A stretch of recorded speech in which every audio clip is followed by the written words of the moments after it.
কলি আমারে পিৎজা বানানো শিখাচ্ছে, কেমনে পিৎজা বানাইতে হয়। আজকে আমরা দুইজন মিলে পিৎজা বানাবো। তো পিৎজার ডো অলরেডি আমাদের রেডি, সেটা দেখাচ্ছি। আর হলো পিৎজাতে টপিং হিসাবে ইউজ করব হলো গরুর কিমা অ্যান্ড পেঁয়াজ, এটা তো ম্যান্ডেটরি থাকবে। এটা হলো পেঁয়াজ। আর হলো আমাদের আছে, দেখাচ্ছি, সেটা হলো চিজ।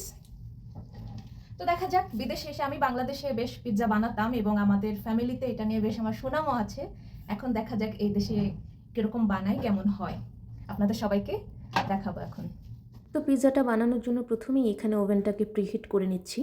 এরপর পিৎজা ডোটাকে মথে নর্মাল করে নিচ্ছি। আসলে এটা একটা রেডি ডো ছিল, এখন জাস্ট মথে এবং একটু আটা দিয়ে এটাকে নর্মাল করে নিচ্ছি। চিজগুলোকে কেটে টুকরো টুকরো করে নিচ্ছি। আমি এখানে খুব বেশি করেই চিজটা দিব, কারণ খুব পরিমাণে চিজ খেতে ইচ্ছে হচ্ছিল অনেক দিন যাবত। তো এখানে ডোটাকে হলো একটা শেপ দিয়ে নিচ্ছি, আর অর্থাৎ পিৎজার একটা শেপ দিয়ে নিচ্ছি। আমি এখানে আসলে হিমেলকে শেখাচ্ছিলাম কিভাবে পিৎজাটা বানাতে হয়, তো ও খুব আগ্রহ নিয়ে এটা শিখছিল এবং নিজে নিজে করার চেষ্টা করছিল। ও কিন্তু বাঙালি রান্নাবান্নায় খুবই এক্সপার্ট, কিন্তু আমি আবার এই ধরনের ফাস্টফুড করতে খুব পছন্দ করি, বানাতে পছন্দ করি। তো এর মানে এ নয় যে আমি খুব এক্সপার্ট, আমি জাস্ট বানাতে পছন্দ করি, মাঝে মাঝে এটা ট্রাই করি আর কি।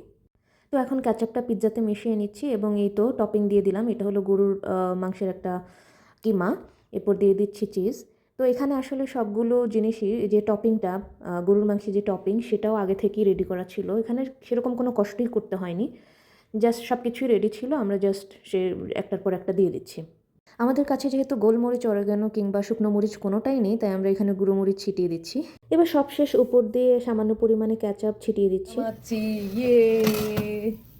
দেখতেই পাচ্ছেন কি সুন্দর করে চিজটা গলে গিয়েছে এবং এত সুন্দর কুক হয়েছে। উপরটা একদমই জুসি জুসি এবং নিচটা খুবই ক্রাঞ্চি, খুবই অসাধারণ ছিল খেতে। তো আজকে এই পর্যন্তই, সবাই ভালো থাকবেন, ধন্যবাদ।